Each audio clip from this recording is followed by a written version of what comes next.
Hey Browns, my name is Kiano Robinson and I'm a part of the 2019 graduating class of St. Francis. Before we start, I am currently recovering from an eye injury. I got high stick at an outdoor rink last week, so if you're wondering why my eye's a little bit red, that is the reason.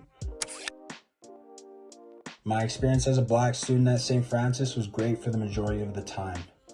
The school community was fantastic and the teachers were nothing short of amazing. In my graduating year, I actually had double knee surgery, which put me in a wheelchair for the last few months at the school, and I ended up rolling the stage for grad. Shouts out to Mr. Shannon for helping me out with that. But the support from my teachers and peers to help me feel comfortable and persevere during that time is something that I will never forget. I genuinely believe had I been at another school, I would have not been treated the same way. After high school, I had the opportunity to go to U of C and study business or kinesiology, but instead I chose to continue pursuing an NCAA scholarship to play Div 1 hockey, and I am currently playing with the Drumheller Dragons. Was racism something you experienced in your childhood? Yes. I grew up in a predominantly white community, and because I played hockey, most of my friends were white as well. As a result of this, I was disconnected with the Black community and culture. I was called racial slurs and told that I was whitewashed by both Black and white classmates as well as teammates. There were many instances where people made me feel shame just for being who I was and playing the sport that I loved. Although this was hard for me, it made me realize that I must embrace my culture and be proud of who I am and where I came from. Some advice I have for kids my age or younger is to embrace who you are. This is something I always have to continue to work towards, and I know it hurts when people say or do things that are racist or discriminating, but that only reflects who they are as a person, not you. Be proud of who you are and where you came from. Do not conform to other people's standards of how you should act.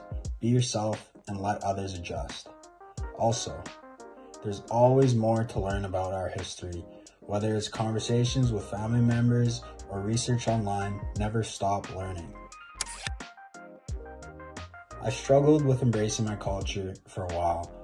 I was surrounded by people who did not look like me, and my family is pretty small. I never had any blood relatives outside of my immediate family in Calgary, so it was tough for me. I was always told that I have to be extra cautious of what I do or say as a young Black kid, and I think at times that made me even more insecure about being my true self.